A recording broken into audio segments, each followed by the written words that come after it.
Pozdravljeni! Po koncu Velike nagrade Italije je na moj naslov prišlo kar nekaj vprašanj ter pobud o tem, kako bi se pravzaprav morala končati dirka.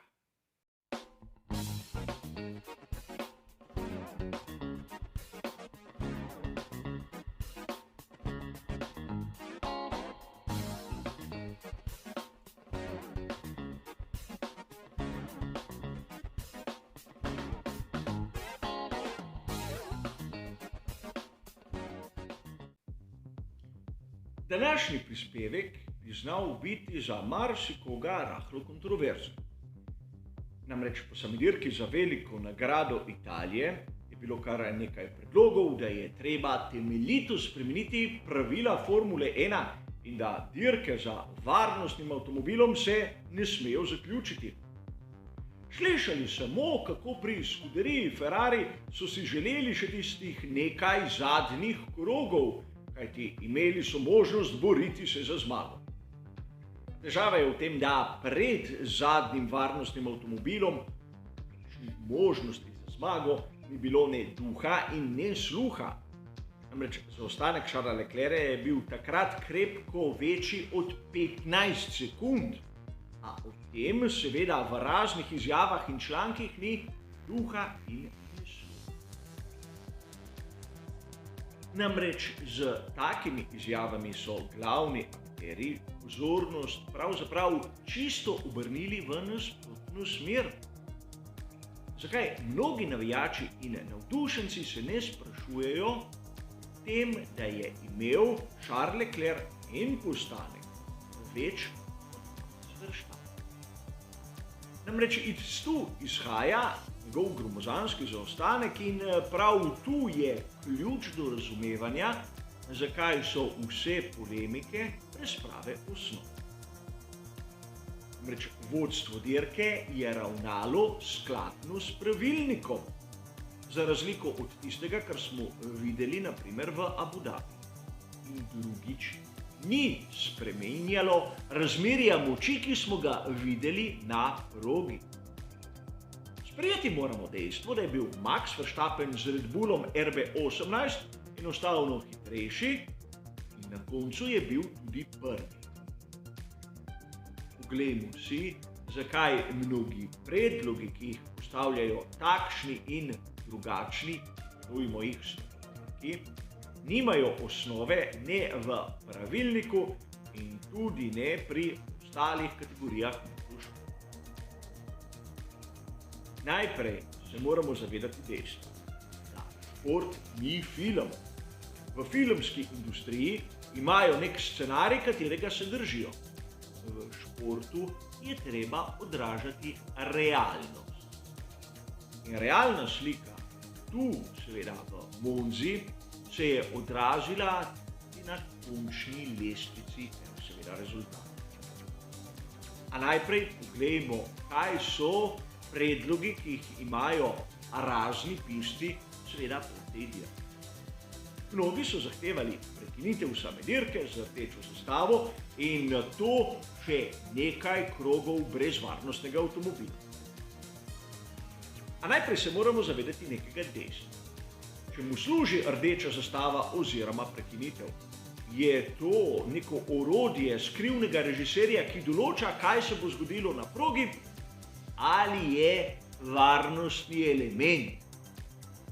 Se je kdo izmed vas začel spraševati, čemu služi rumena zastava, mogoče tudi rdeče-rumena zastava in konec koncev rdeča? So opozorila za nevarnost. Podobno kot na cesti, kjer imamo različne tipologije prometnih znakov. In verjetno tisti, ki nas opozarjajo na nevarnost, ne služijo temu, da naša pot iz točke A do točke B bi bila bolj zanimiva, ampak služijo le temu, da je naša pot od točke A do točke B enostavno bolj varna. In mislim, da sem stvar nekako tukaj enostavno orisal. A vrnimo se k Formuli 1. Tudi sam pravilnik ne dopušča prekinitve dirke, zato ker bi nekomu se to zdelo primerno. Potrebno je imeti določene pogoje. In seveda sedaj se bo marsikdo namrdil, kajti prihaja tisti trenutek, bom začel navajati pravilnik. A če vzamemo samo definicijo, ki jo dobimo naprimer na spletni strani ekipe McLaren, bomo videli, da rdeča zastava se uporablja takrat, ko so razmere na progi neprimerne za izvajanje same dirke. In podobnega mnenja je tudi športni pravilnik Formule 1, kjer so še bolj točno določili, kdaj se lahko dirko prekine. Ko je za nastopajoče in spremljevalno osebje, torej varnostnike ob progi, nevarno, če bi dirka še potekala. Torej, pred dirko se prekine, ko so ogrožena življenja. In mislim, da tega na veliki nagradi Italije ni bilo. Poglejmo malce, kaj se je zgodilo. Daniel Ricciardo je imel okvaro, svojega McLarena je parkiral v izletni coni. Nažalost, ni bil sposoben dati v nevtralno prestavo, zato so varnostniki bili primorani poklicati seveda mehanizacijo, da so njegov bolid odmaknili. Spomnimo se, kaj se je zgodilo Julesu Bianchiju. Varnostni avtomobil je bil tam obvezen, kajti v tistem trenutku je bilo potrebno seveda zgostiti bolide enega z drugim, nato ko so odpeljali za varnostnim avtomobilom, so imeli delavci možnost seveda tudi stopiti na samo asfaltno površino varno in seveda tako opraviti svoje delo. Koliko krogov je bilo za to potrebno, konec koncev ni standardizirano in niti ni določeno. Bistveno je, da se nikomur ni nič zgodilo. Kdaj se torej prekine dirko? Mero, da naprimer morajo iti reševalci na progo. Spomnimo se, kaj se je zgodilo v Šakirju z Romanom Grosjeanom. V tistem trenutku so vsi planili reševati voznika. In seveda na sami asfaltni površini smo imeli reševalna vozila, smo imeli gasilce in še bi lahko našteval. Takrat bolidi Formule 1 niso imeli kaj iskati tam in mislim, da se vsi strinjamo. Čeprav je bila lahko asfaltna površina dovolj široka, da bi vozili ob seveda parkiranih reševalnih vozilih, bi bilo vse skupaj nevarno. Po drugi strani, če imamo sijo na asfaltni površini, če imamo drobce, katere morajo biti odstranjeni in podobno, se je seveda dirko ustavi. A je bilo tak primer tudi mogoče videti na veliki nagradi Italije? Enostavno ne. A tu bo marsikdo izmed vas dejal, da na veliki nagradi Azerbajdžana v sezoni 2021 smo videli nekaj podobnega, ampak tam so dirko ustavili. In seveda, tu je izjava nekoga, ki je to zgodbo prebral v članku. Sem ga spomnil, kaj se je pravzaprav tam zgodilo, nekaj hitro zamenjal mnenje. Spomnimo se, kako izgleda proga v Bakuju. Marsikdo izmed vas je verjetno pozabil, da tam izletnih con ni. Max Verstappen se je ustavil na progi, kajti druge opcije pravzaprav ni imel. Drobce je posejal po asfaltni površini, poleg naprimer še prednjega aerodinamičnega profila in še marsikaj drugega. Seveda bi lahko za varnostnim avtomobilom vozili okrog njega, ampak na progo so morali vstopiti tudi varnostni delavci ter mehanizacija. In ne govorimo o dejavnosti ob progi, ampak o dejavnosti na sami progi. Zato tam upravičeno prekinitev. V Monzi smo videli, kakšnega razloga, zakaj dirko prekiniti, nismo imeli. A razumem, marsikdo si je želel še nekaj krogov dirke. Ampak še eno vprašanje, ki mislim, da je bistveno, ki pa piše, da bi po prekinitvi morali nadaljevati samo dirko. Spomnimo se, da so pravzaprav sprejeli pravilnik, koliko odstotkov razdalje morajo pokriti, da podelijo vse točke. Direkcija dirke bi se lahko odločila, prekinimo dirko in to je to.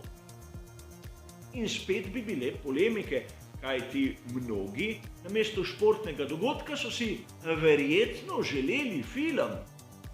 In to je tista točka, na katero nas je pred časom opozoril sam Fernando Alonso.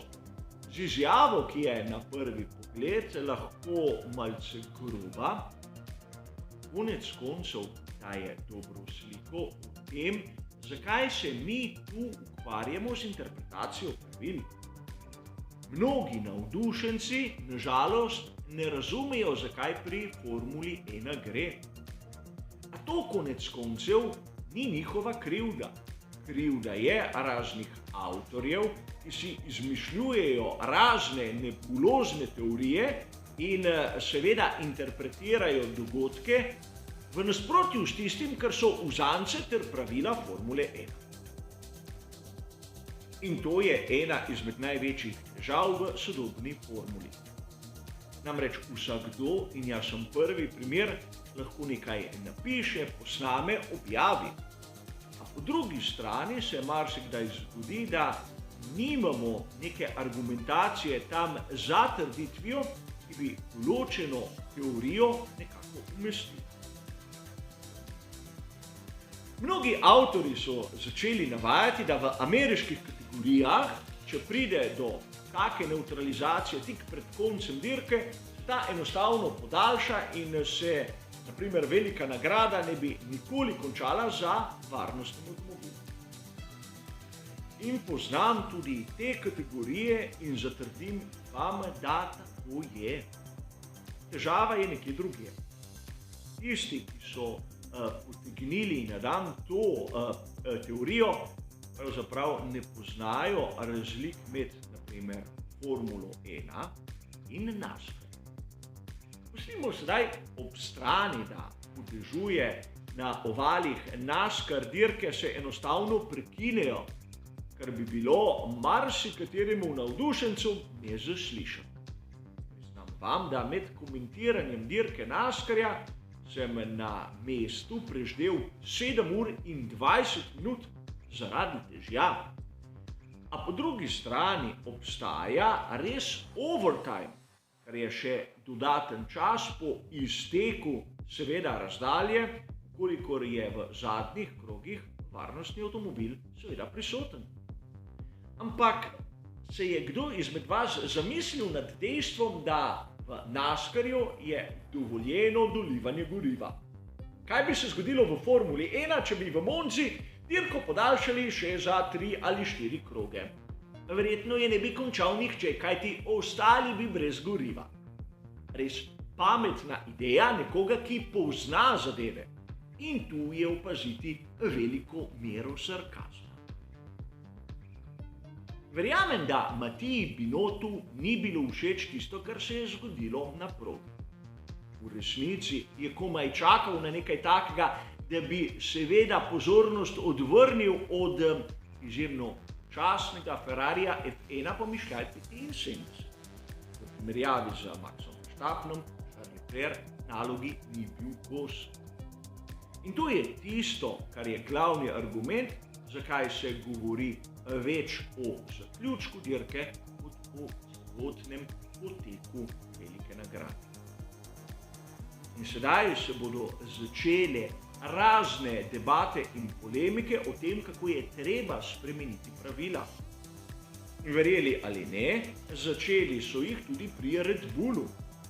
Znani so tem, da provocirajo in izsiljujejo. In pravzaprav oni so tisti, ki so FIA začeli izsiljevati z izjemo superlicence za Coltona Hurta. In če oni sprožijo kak predlog, verjemite mi, ga moramo mi navdušenci sprejeti z določeno rezervo.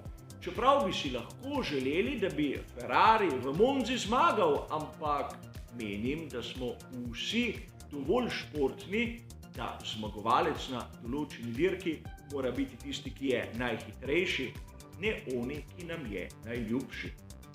In to je zopet še ena razlika med filmom in športom. Danes je seveda to vse. Hvala za vašo pozornost, seveda nasvidenje.